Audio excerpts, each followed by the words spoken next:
First off, happy belated Halloween. Secondly, HBO Max dropped the second episode of It, Welcome to Derry, a few days early. As just a bonus piece of candy to chew on, the question is it a candy you enjoy? Well, for me, after watching the episode last night, I can safely and confidently say,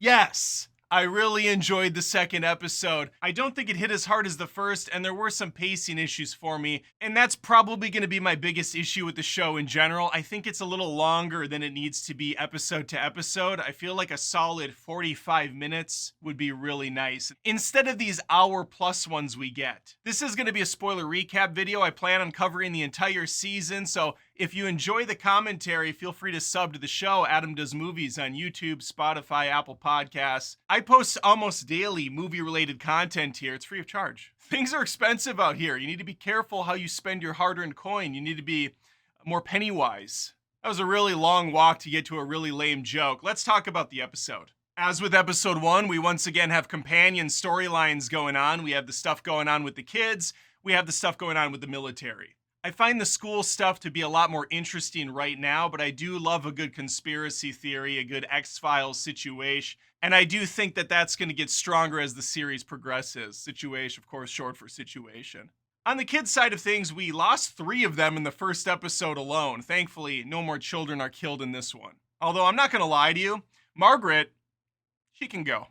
I wouldn't mind if Pennywise took her out in another episode or 2, because she's far more interested in getting into the good graces with the patty cakes, the cool kids of the school, than she's concerned about her friends and their well-being, or the fact that, 3 kids were just murdered or have gone missing, kidnapped. We don't actually know. The townsfolk, the police, they have no idea what happened to these 2 boys and the girl. Lily and Veronica know. Mainly Lily. From Veronica's standpoint, she wasn't in the room. She just knows her father wasn't responsible, and that's precisely who the townsfolk want to pin all of this on. Unfortunately, Lily, being the only eyewitness, is not the most credible one, as she has a history being in a psych ward. After the death of her father being grinded up at that pickle plant, as one is, she was tossed into a mental institution. Well, she's out, she's back at school, she's acclimated, she's healthy.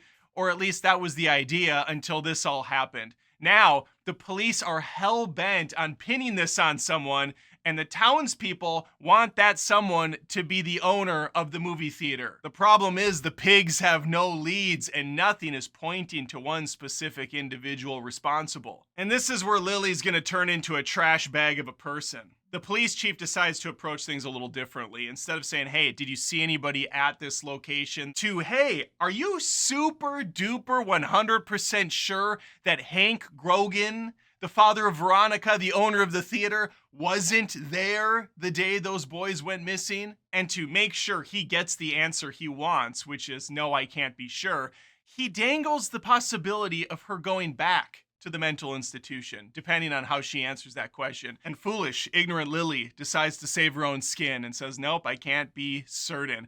That puts Hank Grogan into custody, causing Veronica to show up at the house of Lily, start screaming, what the hell did you do? My father wasn't there, he's innocent. But Lily just hides in her room, avoiding confrontation.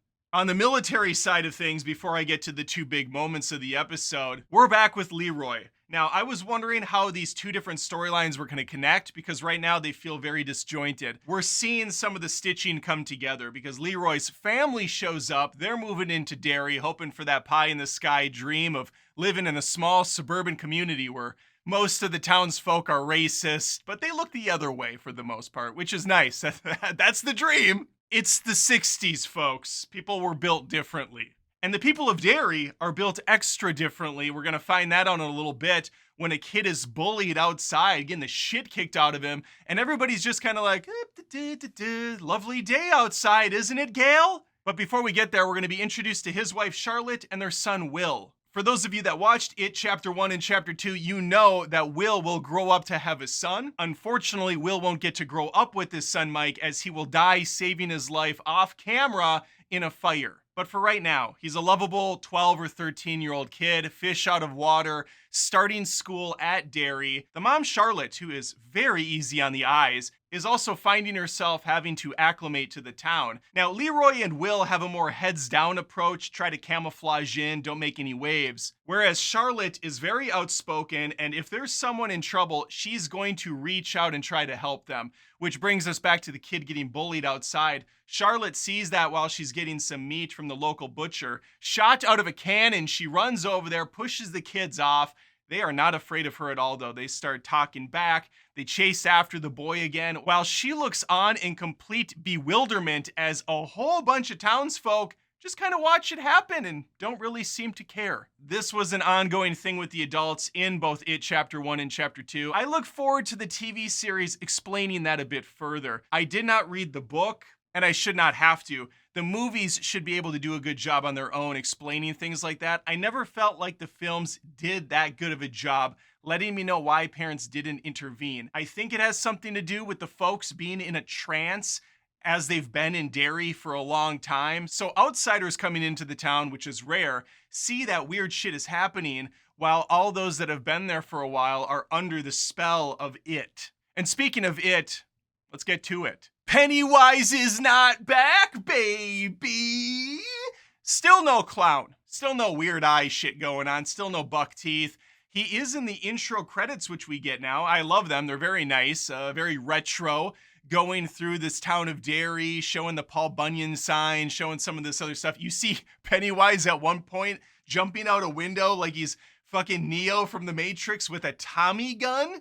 That's going to come into play at the end of the episode. We'll get there. I also enjoyed the childlike whimsy of the song being played. We're going to get 2 appearances by It in this episode. This alien entity thing is going to haunt the 2 girls now. And I really enjoyed both of these scenes a lot. The Veronica one was my favorite. Another birthing sequence. We're 2 for 2 in the Welcome to Derry series. This time, Veronica's seeing her dead mom, who has replaced her bed. Veronica, who's very tuckered out after a long day of watching her dad be wrongfully accused, gets under the covers, finding out suddenly she's inside of a womb. As she pulls to get out, she is rebirthed out of her dead mom, slides across the ground like a fresh newborn, has the umbilical cord still strapped to her, which she bites off, which is a good thing too, because had she held on, she was going to get chomped up by the mother's stomach, which has teeth now. And please correct me if I'm wrong, but we see the deadlights for a second inside of the mother's stomach. Maybe it's just it, and they're not necessarily the deadlights, but it was a cool effect either way. And this was an excellent looking scene. There was a good amount of practical effects and CG mixed in here. I thought it blended very well. More so than the next one I'm going to talk about, which is Lily's haunting that's going to take place in broad daylight at the supermarket. This scene starts out excellent. The tension is building perfectly. We have the intercom talking about the different specials. We got a special 2 for 1 on ham, 2 for 1 on ham in aisle 4. I knew instantly when she entered this market, all right, this is going to be a little fright box sequence for our It.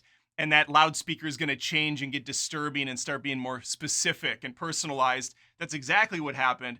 But what I didn't know was the people were going to start moving around like super bizarrely, like circus freaks, popping out with that creepy smile that he does. The shelving units were going to shift around to get her inside of a tiny little boxed-in area. And what is she going to be greeted to? Pickles. Jars and jars of pickles. And within those pickles are body parts of her father. Man, it is good. It is good at messing with people psychologically. Again, the build-up was really good. The payoff, not so much. It looked cool. It just wasn't very scary because we get into the CG factory and oftentimes it's just not looking the most convincing. But we see that, and again, I know it would have been very expensive and hard to pull off as an animatronic or a puppet too, but I digress. This was still very entertaining to watch as the jars all broke and pieces of the dad start to blend together. And he has these little tendrils that are coming out of jars. They grab around her throat. It's quite the sight to see. Definitely something that would traumatize me if it happened. But it did not happen to either of us, as it was once again a dream. She snaps out of it to see the store owner yelling at her, scolding her for breaking some of the jars of pickles. And that's going to put her in quite the pickle, as she's going to finally wind up back at the psych ward that she was trying to avoid. Congratulations, Lily.